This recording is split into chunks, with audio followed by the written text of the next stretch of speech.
I believe his hypothesis that all these places in Peru and maybe Chaco Canyon, sure, later on, different cultures used them as sacred sites, but before that, they kind of look industrial. Mm-hmm. And they Absolutely. might have been about gold and mineral mining, rare earth Mm-hmm. minerals, and other things. Yeah, and feeding massive amounts of labor. Right. That's usually And what the also facilities slave labor. seem to be set up for, Yeah, and that's some why. sort of in some sort of arena area to keep massive amounts of people entertained. Yeah. Uh, I don't know about that. I tend to think that, given the Anunnaki stories Mm-hmm. and other stories about, I think the Earth has been mined for hundreds of millions of years, if not billions. Oh yeah. And I think a lot of these, I like the idea of these ancient megalithic sites as being spiritual and mystical. But come on, they look, Sacsay, Huaman, and Mm-hmm. Chaco Canyon and other places, the hillside, the giant hillside terraces in Peru. I've seen them. The amount of labor involved, I think, would show that as presented for the materials and labor force available, that one of these star forts would have taken decades to actually construct. Yeah, well, they did. Well, many You can find, decades. And then when you look at how many are strewn across the world, right, there's it's a not that. lot. That means that the whole world must have been comprised of skilled masons at the time and Well, all been on the task of yeah. this. Now there's an Italian town. You can look it up. It's called Palmanova, and it looks octagon, but it's a nanogon. It's 9-sided. Mm-hmm. Now the bastion points on that thing are 50 feet high. Mm-hmm. That's enough to stop modern tanks and troops today, let alone 16th century cavalry and infantry. Mm-hmm. So it boggles the mind. It's like parking a $2 billion aircraft carrier off of a small Bar Harbor, Maine. A nice thing to do, Mm-hmm. but come on. Mm-hmm. Yeah. Kind of ridiculous because Palmanova maybe housed, I don't know, 5,000 people, maybe.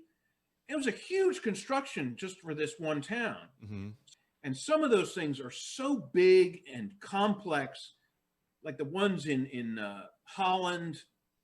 It's incredible. Mm-hmm. It's But just this is the effort to me dangerous really world. blows my mind. Is the effort is almost uncalculable when you look at the size of these things and the earthworks involved. I mean, they're refacing huge tracts of land to do this. That's huge. These Right. people did not have Caterpillar D8s and D9s. This wasn't the No. world they lived in. Mm-hmm. But in Holland, the hydraulics for the star forts are amazingly complex. Mm-hmm.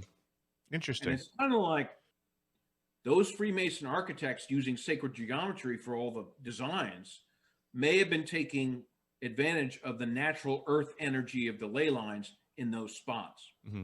Mm-hmm. Now, I think that's because the Nazis built all their radio towers and bunkers along ley lines. A lot of manpower. Remember, it may have taken a star fort was added on to over the decades until completion. It might have been added on for 100 years or 200 years Mm-hmm. because they kept reusing the same forts and just expanding them. I do believe there is something going on with them with the energy and the hydraulics that, we're only just now learning that water has this, magnetic or electrical value to it. Electromagnetic running water. Mm-hmm. It makes me think of, in reality, how long has this been going on this planet? The idea to me that, yes, we can go into the ground and we can dig things up and we can say, oh, look, we found a temple, or look, we found an old village. But I do believe that there's also times that we must have gone through somewhere and found an ancient airship, and that technology would have been back engineered as well. These things seem to me to be obvious that they had to have occurred. And then we now look at the world around us and see that each of us is basically a solo pilot on a dinghy in a sea of misinformation. Yeah. So how do we all, lash our dinghies together and start getting out of this sea of misinformation? I suggest to folks they do things like read John's book so that you can open your mind up to other possibilities that the sea of misinformation isn't telling you. But that's where my brain is at, is that it's this antiquity thing, and this I'm really, I guess, having a hard time, but also enjoying the idea that these technologies have been coming in and out of fad? I think what's happened is once Atlantis fell and there was the deluge and the great flood, a lot of that technology was lost. Probably almost all of it. Mm-hmm.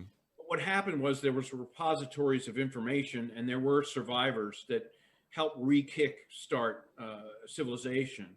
But people have been coming from space, back and forth all the time. Mm-hmm. It's literally like the same system, the substations, the transformers on the poles, the wires, the isolators. Not a goddamn thing has changed. You could take a lineman that was working in Manhattan in the 1900s, and he'd have the same job today. Yeah, pretty much. It's the exact same system. There's no improvements. Where else can we look in our world and see something that was so not improved upon?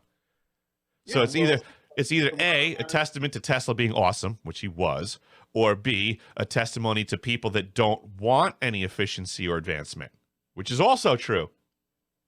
I've worked for some folks that I swear to God I think could purchase billionaires in the blink of an eye. Yeah.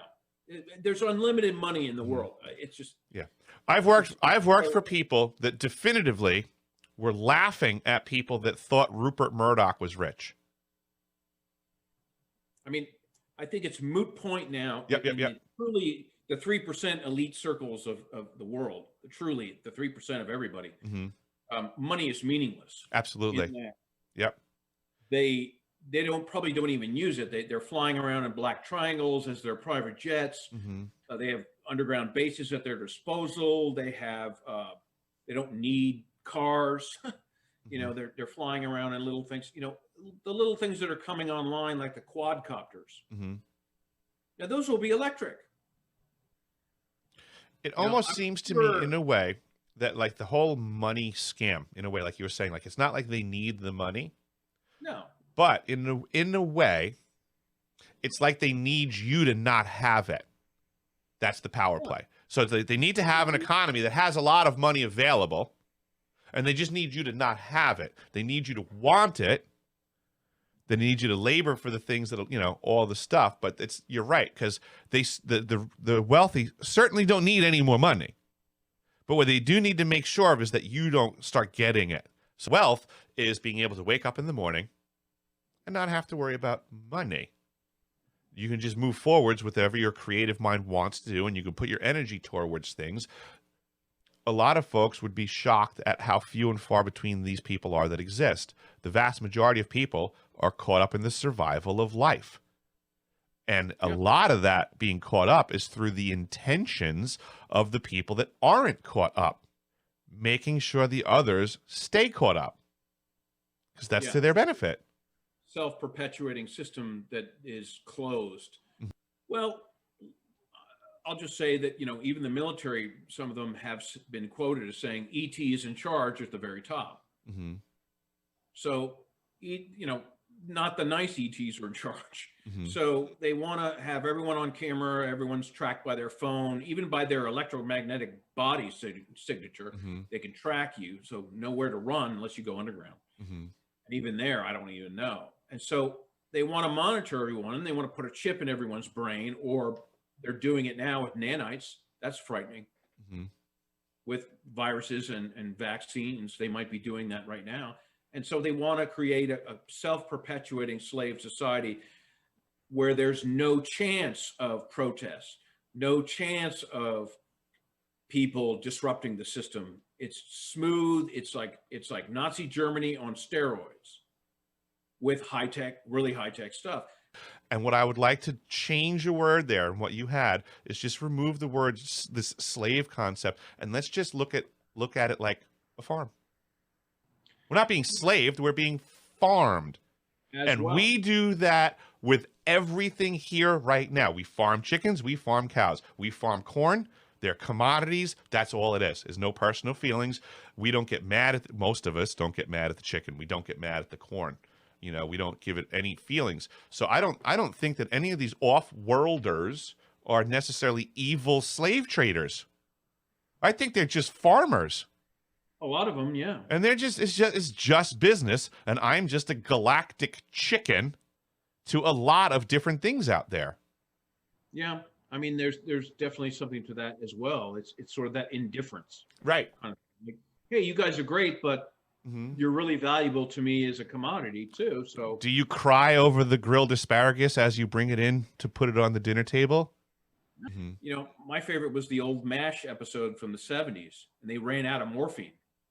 Hmm. And one guy said, let's scrape the powdered sugar off the donuts and put it in capsules. Hmm. And if we really sell it, it will work.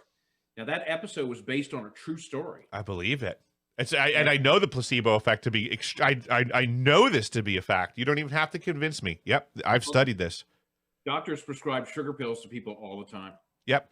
Well, even just Oh, you got a little elf and he's digging a hole in your back. Okay, here's the even if people do research into the research and development of up and coming drugs, the vast majority of the people in the research programs are getting better and were never given the drug. That's what most studies show, is that we don't need to give anyone any drugs, because it turns out when we bring them in here and they're sick and we give them nothing, they get healthier anyway. That's what billions of dollars in research and development in the pharmaceutical industry is not telling anyone. You don't need a pill. You just need to believe you can heal yourself. They have studies upon studies upon studies that back that up forever. Yeah, no, I believe it. That's the part that they withhold. In World War I, on the Russian front in the middle of the winter, the Germans and Russians were fighting each other in trench warfare. Mm-hmm. Now, in the Ukraine somewhere in the woods, they were fighting. Well, all of a sudden, the wolves, who were depleted of a lot of their game because a war is going on and all the rabbits are gone, people are shooting the rabbits. The Russians shot a lot of rabbits. They started eating the soldiers brazenly in packs of 100. And so a German goes to the Russian lines with a white flag and says, listen, we've got to do something about these fucking wolves. And they agree on an armistice, for a couple of days, and they went and they killed all the wolves. There's a third party combatant showing up. Right. And they saluted one another and they went back to their lines, and then the fighting resumed. That's a true story.